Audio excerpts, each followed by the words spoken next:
Hello दोस्तों। सिंह लगन के कई जातक मेरे पास आते हैं कि सर शनिदेव चौथे भाव में बैठे हैं, बहुत प्रॉब्लम आ रही है पैसे की, माता या संतान के रिगार्डिंग। और कई आते हैं कि सर बहुत अच्छे इफेक्ट आ रहे हैं जबकि ये शत्रु राशि में बैठे हुए हैं। तो ऐसा क्यों होता है और अगर खराब असर आ रहे हैं तो हमें एग्जैक्ट उपाय क्या करने चाहिए? क्योंकि ज्यादातर लोग इस शनि को देख के शनि के उपाय करते रहेंगे, जबकि वो भूल जाते हैं कि इस शनि के ऊपर दूसरे ग्रहों का प्रभाव भी आएगा। शनि चौथे भाव में बैठे, हमें याद रखना चाहिए जो काल पुरुष की कुंडली में चंद्रमा का होता है तो चंद्रमा का असर आएगा। बृहस्पति काल पुरुष की कुंडली में इसमें उच्च हो जाते हैं तो बृहस्पति का असर आएगा। और साथ में बुध का असर आएगा इस चंद्रमा पे, इस शनि पे। और जब भी बुध का असर आएगा तो बहुत अच्छे रिजल्ट आने की संभावना हो जाती है। तो हमें पता होना चाहिए कि कौन सा ग्रह हमें कैसे इफेक्ट कर रहा है, डिग्री वाइज और नक्षत्र वाइज चेक करके, ताकि हम सही ग्रह के उपाय भी कर सकें। तो ये पूरा मैं इस वीडियो के अंदर कवर करूंगा और इनकी दशांतर दशा में क्या करना है मैं उपाय आपको साथ साथ में बताता जाऊंगा। तो शनिदेव या चौथे भाव में विराजमान है इस कुंडली के अंदर, सातवें और छठे भाव के ये मालिक होते हैं। अब अगर इनके अच्छे प्रभाव आ रहे हैं तो ऐसा व्यक्ति हकीम या डॉक्टर हो सकता है, और अगर नहीं भी होगा तो मेडिकल प्रोफेशन से जुड़ा हो सकता है। और इसके हाथ में एक हुनर होगा कि ये कोई बीमार आदमी इसके पास आएगा वो उसको दवाई देके ठीक कर सकेगा। ऐसा व्यक्ति लोहा या लकड़ी से जुड़े काम भी कर सकता है, वहां उसको फायदा होता है। मगर अगर तेल के काम करेगा तो संतान के रिगार्डिंग प्रॉब्लम आएगी, या तो पुत्र प्राप्ति में या पुत्रों से कठिनाई होगी। अच्छे प्रभाव में ऐसे व्यक्ति को जब भी प्रॉब्लम आएगी इसके चाचा वगैरह इसको आके मदद करेंगे। अगर इसके खराब प्रभाव आ रहे हैं, याद रखिए ये चौथे भाव में बैठे हैं जिसके मालिक चंद्रमा होते हैं। चौथा भाव मकानों को दिखाता है। शनिदेव भी रेसिडेंशियल हाउसेस के कारक होते हैं। शनिदेव अंधेरा भी दिखाते हैं, रात के कारक भी होते हैं। चंद्रमा माता के साथ मामा और दूध को भी दिखाएंगे। तो जब भी ये व्यक्ति मकान बनाना शुरू करेगा इसकी माता या मामा को प्रॉब्लम आनी शुरू हो जाएगी वहां से। ऐसे व्यक्ति को रात को दूध पीने से तबीयत खराब हो सकती है, तो ये पहली प्रिकॉशन होती है। और प्रेम संबंधों की वजह से ऐसे व्यक्ति को प्रॉब्लम आ सकती है। चंद्रमा बहुत इंपॉर्टेंट हो जाते हैं। चंद्रमा अगर दूसरे या तीसरे भाव में है तो बहुत अच्छे इफेक्ट आएंगे। धन दौलत व्यक्ति के पास खूब होगा, माता पिता का सुख मिलेगा, गृहस्थी सुख इसको पूरा मिलेगा। एक प्रिकॉशन दी गई है, अगर चंद्रमा पहले तीसरे पांचवें या सातवें भाव में हुए उस केस में व्यक्ति को ठंडा खाना बनाना नहीं चाहिए घर में, और खाना भी नहीं चाहिए, क्योंकि ज्यादा ठंडा खाने से कोल्ड सैंडविचेस, जूसेस, आइसक्रीम वगैरह से तबीयत खराब हो सकती है। अगर चंद्रमा शनि के साथ ही हुए या शनि के बिल्कुल सामने इनकी सातवीं दृष्टि में 10वें भाव में हुए उस केस में व्यक्ति की माता को प्रॉब्लम आती है, माता दुखी रहती है, और साथ में इस व्यक्ति को धन दौलत की प्रॉब्लम दे सकते हैं। तो अच्छे और बुरे दोनों असर। अब बृहस्पति के साथ एक स्पेशल कॉम्बिनेशन दी गई है कि अगर शनि चौथे में हो और बृहस्पति तीसरे भाव में हो तो ऐसा व्यक्ति दूसरों को लूट खसोट के अपनी जायदाद प्रॉपर्टी खूब सारी बना लेगा। अब इस शनि की दशांतर दशा में क्या होगा उसके लिए हम शनि को डिग्री वाइज एनालाइज करेंगे, और यहां से आप कस्पल चार्ट या भाव चलित चार्ट में पोजीशन देखिए। शनिदेव चौथे भाव में बैठे हैं, छठे और सातवें भाव के मालिक हैं, ये हमको पता है। चौथा भाव अच्छा होता है, माता, गाड़ी, भूमि, वाहन, खेती, बेसिक एजुकेशन, गाड़ी खरीदना, प्रॉपर्टी खरीदना, ये अच्छी चीजें देता है। शनि की पोजीशन अच्छी है इसका मतलब, यद्यपि शत्रु राशि में है। सातवें भाव के मालिक होते हैं, हम जानते हैं सातवां भाव हमको व्यापार देता है, विवाह देता है, दूसरी संतान देता है। ये भाव भी अच्छा है, तो इन सब के रिजल्ट देंगे। छठा भाव रोग, ऋण, शत्रु, कोर्ट केस, दुर्घटना, मुकदमा, नौकरी मिलना, लोन मिलना, कॉम्पिटिटिव एग्जाम्स, इन सब का होता है, तो ये कुछ प्रॉब्लम कर सकता है। तो शनि जो यहाँ बैठे हैं चौथे भाव से, वो अच्छे असर देने की कोशिश करेंगे। अगर सातवां भाव खाली है और छठे भाव में कोई और ग्रह है उस केस में व्यक्ति का इस दशांतर दशा में विवाह होगा, व्यक्ति व्यापार करेगा, दूसरी संतान हो सकती है।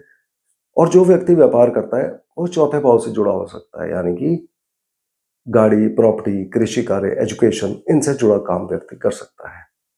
अगर छठा भाव खाली हुआ और सातवें भाव में कोई और ग्रह है उस केस में व्यक्ति नौकरी करेगा, नौकरी मिलेगी, व्यक्ति लोन लेगा, लोन, गाड़ी, प्रॉपर्टी इत्यादि के रिगार्डिंग ले सकता है। व्यक्ति कॉम्पिटिटिव एग्जाम्स में अच्छे असर में सफलता पाएगा। खराब असर अगर आ रहे हैं तो छोटी-मोटी बीमारियाँ यहाँ पर देंगे शनिदेव उसको।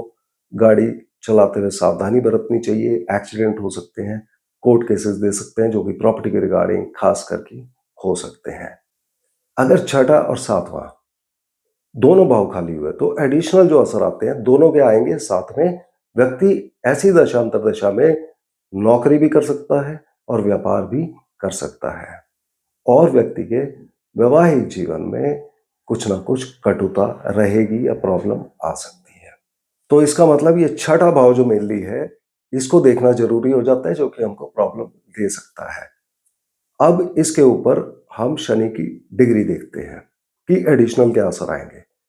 शनि अगर चौथे भाव में 0 से 3 डिग्री 20 मिनट के बीच में है, तब बृहस्पति का असर आएगा इनके ऊपर ज्यादा। तो बृहस्पति को देखना है पहले कुंडली में कहां पर है।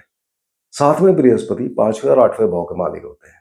तो 5वां भाव देखिए, अगर 5वां भाव खाली है या बृहस्पति वहां पर बैठे हैं, उस केस में व्यक्ति का इस दशांतर दशा में प्रेम संबंध होगा, व्यक्ति इन्वेस्टमेंट करेगा, उसके लिए अच्छा है 5वां भाव। व्यक्ति को संतान प्राप्ति होगी, व्यक्ति कला के क्षेत्र में, स्पोर्ट्स के क्षेत्र में जुड़ा सकता है, नौकरी में परिवर्तन, ट्रांसफर, चेंजेस हो सकते हैं, घूमने फिरने का शौक हो जाएगा।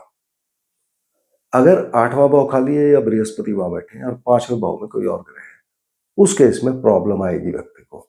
8वां भाव प्रॉब्लम देगा ही देगा, इसको एनालाइज करना बहुत जरूरी होता है। या फिर ऐसा हो सकता है कि व्यक्ति 8वें भाव से जुड़े काम कर रहा हो, जैसे कि insurance, surgery, security forces, factory, production, उद्योग किसी तरह से इनमें जुड़ा हो, और व्यक्ति की ज्योतिष इत्यादि में रुचि बहुत ज्यादा बढ़ने लग जाएगी। अगर 5वां और 8वां दोनों भाव खाली है या उनमें से किसी एक में बृहस्पति और दूसरा खाली है, उस केस में व्यक्ति को 5वें भाव के रिगार्डिंग भी प्रॉब्लम देंगे ये, यानी कि संतान प्राप्ति में दिक्कत आएगी, संतान के रिगार्डिंग कोई ना कोई प्रॉब्लम, व्यक्ति को इन्वेस्टमेंट्स में नुकसान होगा, बिजनेस में या तो पार्टनर से धोखा हो सकता है, प्रेम संबंध छुपा हुआ हिडन सीक्रेट लव अफेयर कर सकता है, एक्स्ट्रा मैरिटल अफेयर, या फिर प्रेम संबंधों की वजह से कठिनाई या बदनामी हो सकती है व्यक्ति की। कला के क्षेत्र में अगर जुड़ा है तो उसके लिए ठीक है, स्पोर्ट्स में इंजरीज हो सकती है। और ऐसे केस में अगर प्रॉब्लम आ रही है तो शनि के साथ बृहस्पति के उपाय भी किए जाएंगे, यानी कि ब्राह्मणों की सेवा करना, उनके पांव छू के आशीर्वाद लेना मंदिर जाके, उनको कुछ खाने पीने को देते रहना, और पीपल के पेड़ को जल चढ़ाना। अगर शनिदेव चौथे भाव में 3 डिग्री 20 मिनट से 16 डिग्री 40 मिनट के बीच में हुए, तब ये अपने ही प्रभाव देंगे केवल चौथे भाव के, छठे और सातवें के, जो हम पहले बात कर चुके हैं। अगर शनिदेव चौथे भाव में 16 डिग्री 40 मिनट से लेकर 30 डिग्री के बीच में हुए, तब इनके ऊपर बुध का प्रभाव आएगा।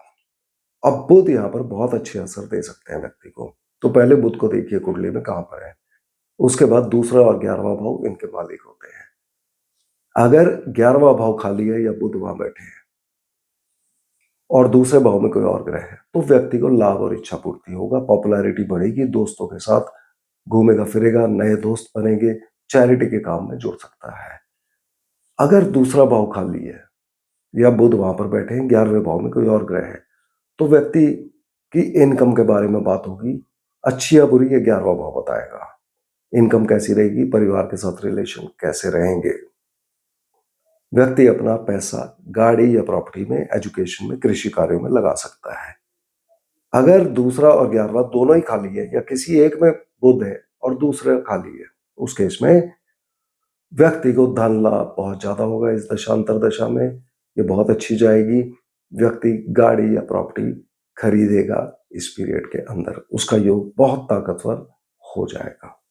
अगर इस कंडीशन में खराब असर आ रहे हैं तो बुध का उपाय करना पड़ेगा, यानी कि पक्षियों को खुले मैदान में आप खाना दीजिए और दुर्गा माता की पूजा करिए। तो शनि देव के इन प्रभाव के बाद इनके अगर खराब असर आ रहे हैं तो सावधानी और उपाय क्या होते हैं। तो इस शनि के साथ सबसे पहले रात के टाइम मकान बनाना शुरू नहीं करना चाहिए कभी भी, उसके बाद खराब असर देने लग जाते हैं। दूसरा, मछली, कौवा, भैंस और मजदूर इनकी पालना, यानी कि इनमें से किसी को आप खाने पीने को कुछ देते रहिए, मजदूरों को आप 4-5 बादाम भी दे सकते हैं। और अगर आर्थिक स्थिति बहुत ज्यादा खराब हो रही है, उस केस में कुएं में 1-2 चम्मच दूध गिराते रहिए। तो मुझे उम्मीद है आपने अपनी कुंडली से मैच कर लिया होगा। अगले वीडियो में हम फिर मिलते हैं, तब तक के लिए धन्यवाद।